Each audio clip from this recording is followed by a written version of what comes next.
Daniel said that I was to travel with you until you have completed your scouting. Is this pleasing to you? Before we depart, our shaman, White Bird, asked me to convey his desire to speak with you. He did not say. White Bird is notoriously close-lipped, but he is wise, and you would do well to speak to him.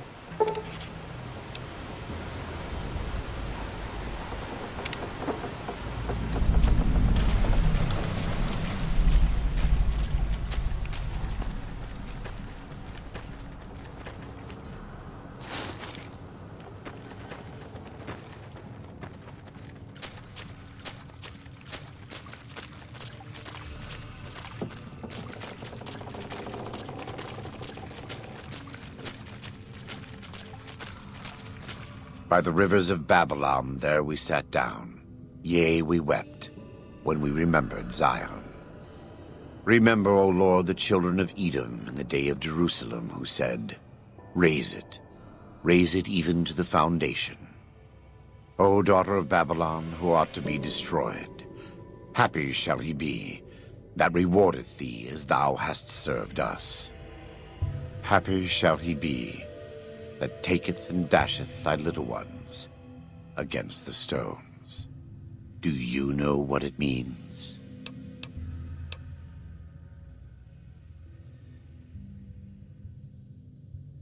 Given those two choices, yes. In the best of all possible worlds, they would just leave us in peace. But they won't. I don't enjoy killing, but when done righteously, it's just a chore, like any other. Practiced hands make for short work, and the good Lord knows there's much to be done here.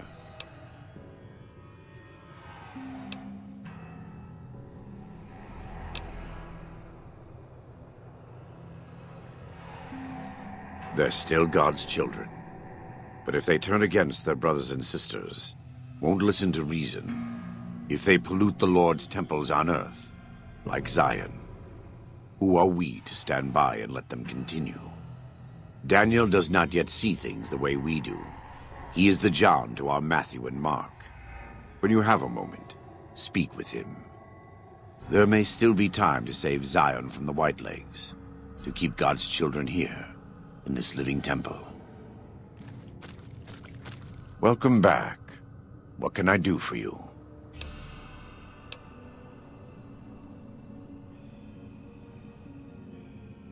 Caesar would never admit this openly, but he knows that I'm alive. I've killed enough of his frumentarii and assassins that have come looking. I've heard one of them travels the Mojave as a courier. Most of Caesar's agents meet a fitting end in NCR territory, but maybe this one survived. I think that would put him and you in a difficult position. Caesar has agents looking for me, but he won't admit I'm alive. And even if you killed me, he can't acknowledge that. To do so would be to admit I had never died, that Caesar made a mistake. No, he lives by his lies and shall die by his lies. There is no escaping it. He's a butcher. Believe me. I know the godless fire that burns in his heart. I've been burned by it myself. He's not the kind to let his subordinates do all the killing. No, he likes to have a hand in it, with that spear of his. He's fashioned himself an abomination before the eyes of the Lord. I'm happy to serve as an instrument of divine justice. I am a New Canaanite. We believe we are the heirs of a spiritual tradition, given to our ancestors thousands of years ago. We have made and kept covenants with our Lord God to honor his laws. In exchange, we are promised eternal salvation after this life. A day will come when our Lord returns to judge us all. Until then, we must honor his laws and start others along the path of salvation if we can.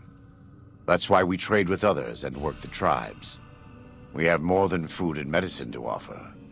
Good news is our most valuable commodity.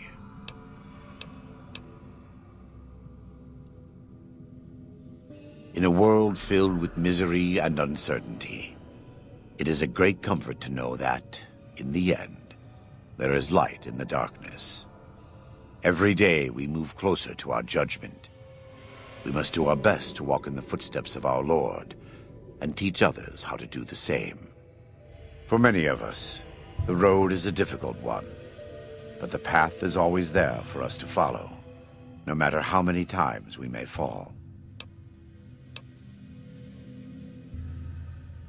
Every day. Some days are harder than others.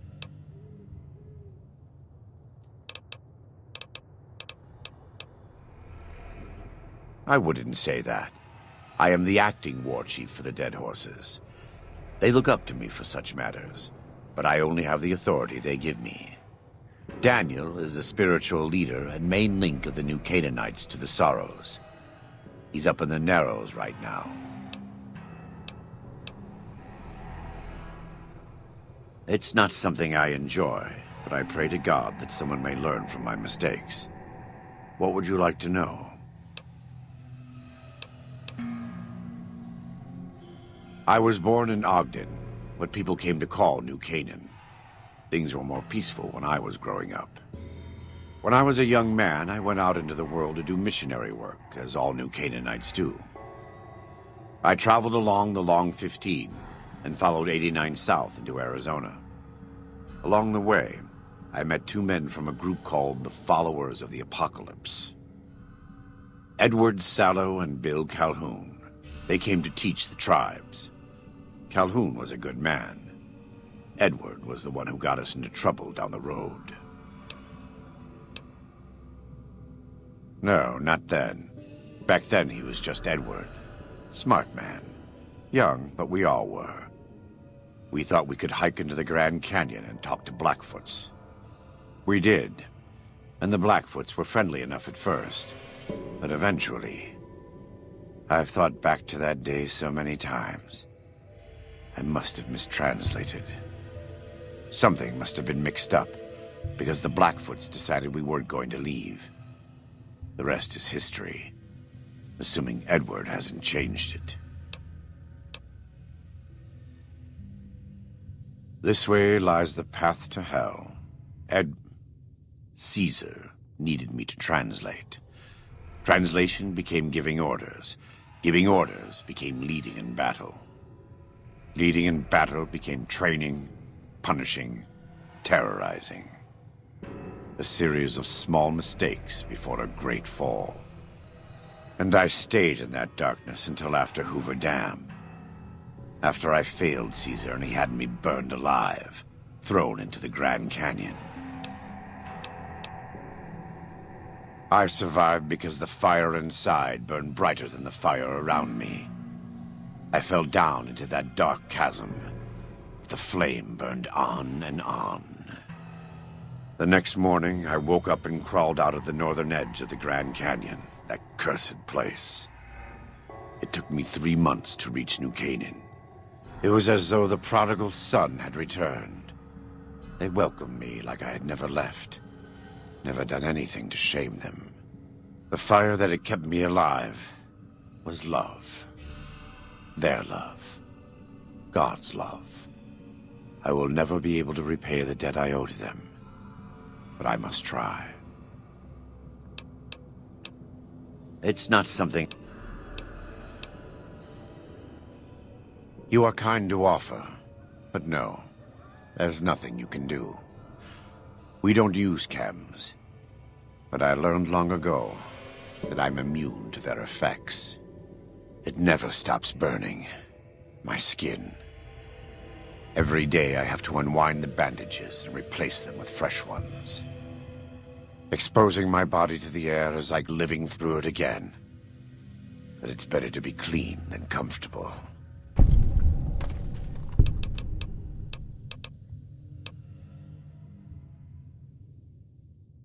I try not to involve myself with matters of the Mojave anymore. All I know is from before the Battle of Hoover Dam. Better than Caesar, but that's not a high standard. Too much love of money and ownership. not enough love of God and giving. Any society that derives its power and authority from the will of man alone lives apart from God and will crumble in the end. It's not something I had heard of him, but when we were preparing to enter the Mojave, he didn't seem relevant to what was happening. From what I've learned since Hoover Dam, he handled the Mojave tribes in a fashion not entirely dissimilar from Caesar. It's too bad.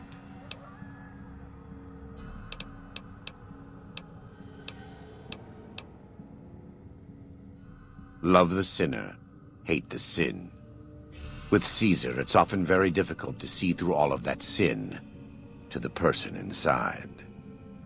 I can say that we were both lucky that NCR's supply lines and land routes north of Mojave Outpost were destroyed before the Battle of Hoover Dam. Something bad happened near Death Valley, at a place called the Divide.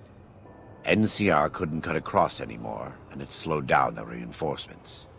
Terrible storms ripped entire companies apart before they even got to Nevada soil. The aftermath of Hoover Dam could have been even worse for Caesar. I don't know for certain, and I don't think NCR knows either.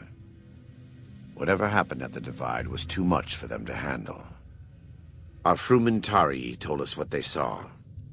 Only fools and madmen would march into a place like that. All roads wind down to the same spot, the grave. They said all that's left there is a gaping wound cut into the earth, cursed and damned.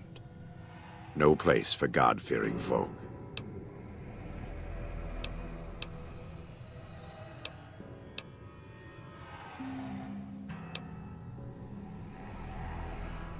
Not all of them, but they couldn't take 127 North to get around the mountains.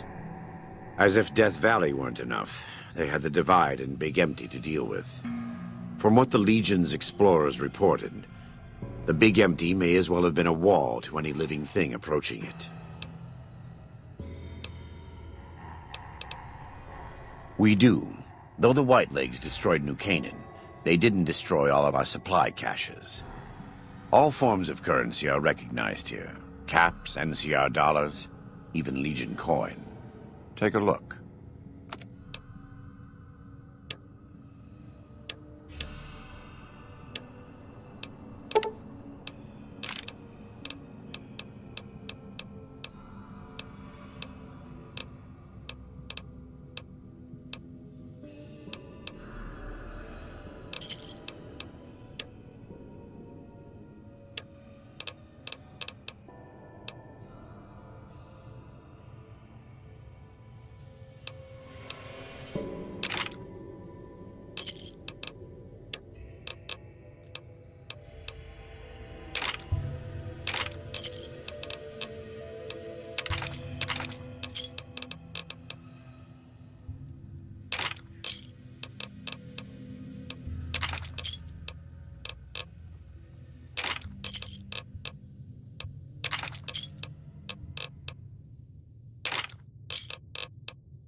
Katubiu.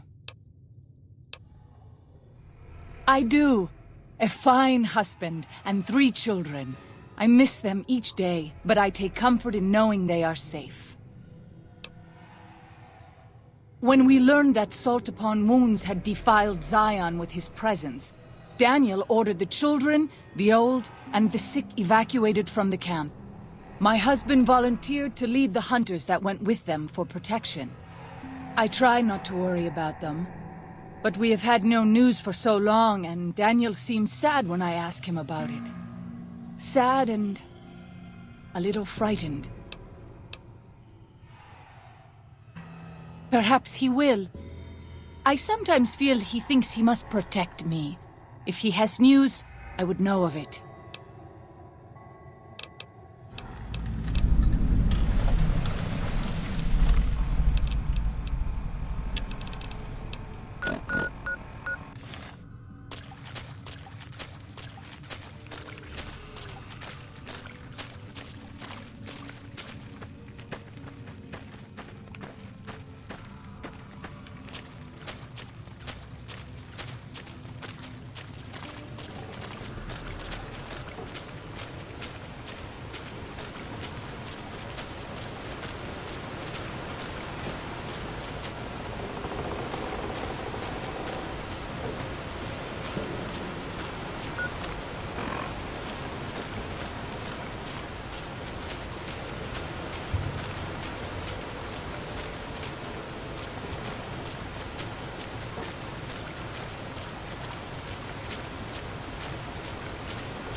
I'm glad to see you're still with us.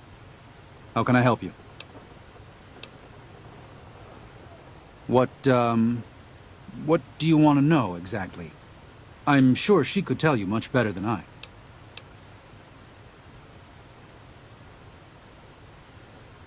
Oh, well, that's true. Waking Cloud is a talented midwife. She certainly brought more children into the world than I have. But there are some problems she's never dealt with. One of them came up when she was having her 3rd child, and I really didn't do much. I'm surprised she mentioned it. What,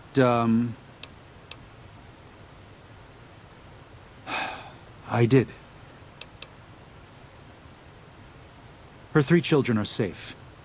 They made it north weeks ago and met up with New Canaanites heading east. Her husband didn't make it. He died protecting their children from a white-leg attack. Do not tell Waking Cloud. She is one of the only Sorrows who can communicate easily with us, and her tribe needs her to be strong right now.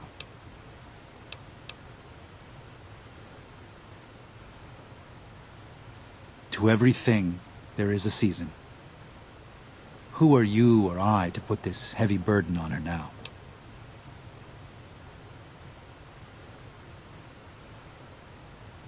I know, you're right. I shouldn't have hidden it from her in the first place.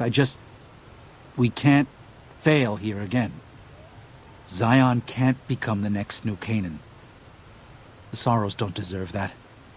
They don't deserve any of this. Sometimes I look at them and wonder if they would have been better off if those old trails had stayed forgotten. If we had never found any of them. Tell Waking Cloud if you think that's best. I won't stop you. If you could part with it, healing powder would be welcome. We have enough Stimpaks for now, but we can't rely on that small supply.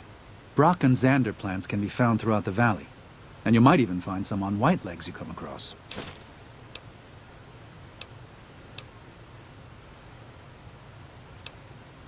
Ah, that's great news. Thanks.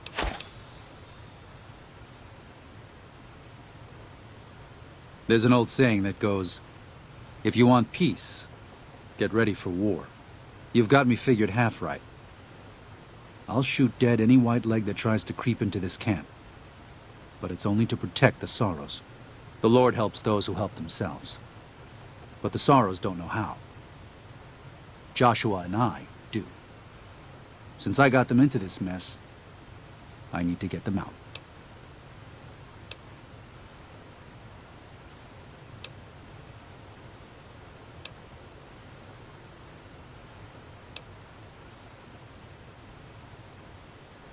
There is an important difference between killing in defense and waging war.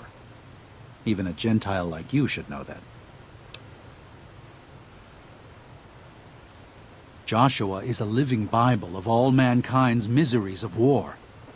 The debt he has levied through his actions, he repays every day. He is a monument both to God's unending forgiveness and to humanity's unfathomable capacity for cruelty. It's written on every inch of his body. When you look at him, do you only see a man of God?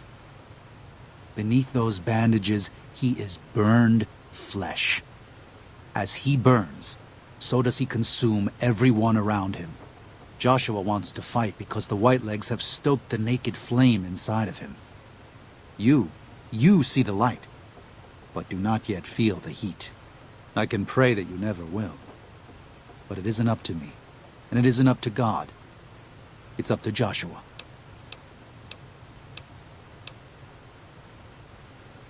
Father in the... Oh, right. He's some spirit the Sorrows used to believe in. Watched over them from the caves in the valley. They marked some of the caves around here because they think they'll be punished for going inside. I think as more of them learn the teachings of the new Canaanites, they'll lose their old superstitions. Oh? Oh. Of course. How stupid of me. They probably also think Mary is the mother and Jesus is the child. No wonder they picked up on things so easily. I guess it just goes to show how difficult it is to communicate sometimes. They're hateful savages who live only to plunder and destroy. Their leader is a devil called Salt Upon Wounds. War is all he knows. Everything he has, everything that tribe has, was taken by force, raiding, and scavenging. It's said there's no man deadlier at close range. That power fist of his has smashed 100 skulls. Maybe that's true, but so what? It's a low form of leadership. A tribe that knows only war has no future. And so he'll lead them to Caesar. I used to help the Sorrows with various medical problems and general issues they were having, but my bishop sent me here as a missionary. We new Canaanites believe that there is a path to salvation for everyone, and it's important that we set people on that path if they are willing.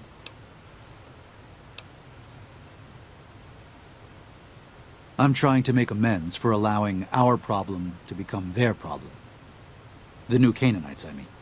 The Whitelegs have always fought with us. And with Joshua returning, Caesar has motivated the Whitelegs to stamp out the new Canaanites entirely. That means the tribes we work with, too. It's already happened. I just want to prevent something terrible from happening to the Sorrows. Yes. But not just Whitelegs. Raiders, too. Prospectors, slavers. Anyone who thinks they can exploit the ignorant and the innocent. We lost the Tar Walkers and the Crazy Horns. We did our best, but we made mistakes. We paid for them. But they paid more. I'd like to get out from under that debt someday. Until then, it's enough to stop ourselves from getting deeper in the hole.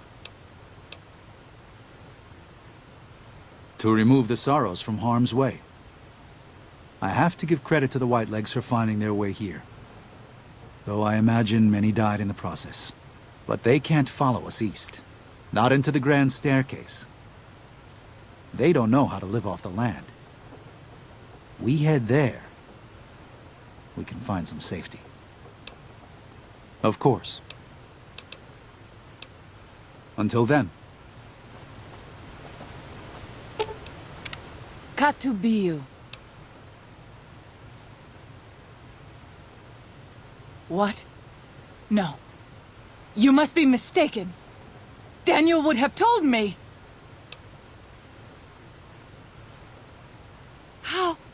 How dare he? What gives him the right? I thought Daniel was my friend, but he cares nothing for the sorrows.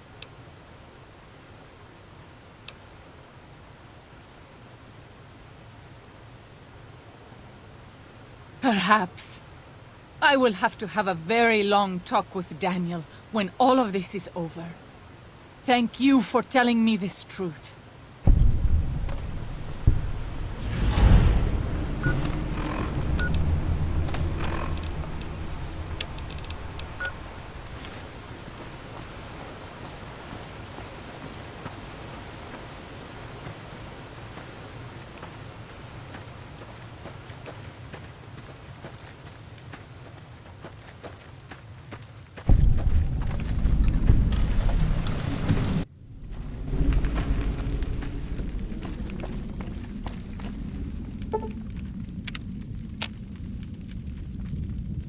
White leg attacks grow more frequent each day. I fear for our people. Hola, outsider. Welcome, child of omens. You come to receive visions of truth? Take drugs, kill a bear. Seek medicine plant. Return with sacred datura root. Receive visions of truth, they guide you.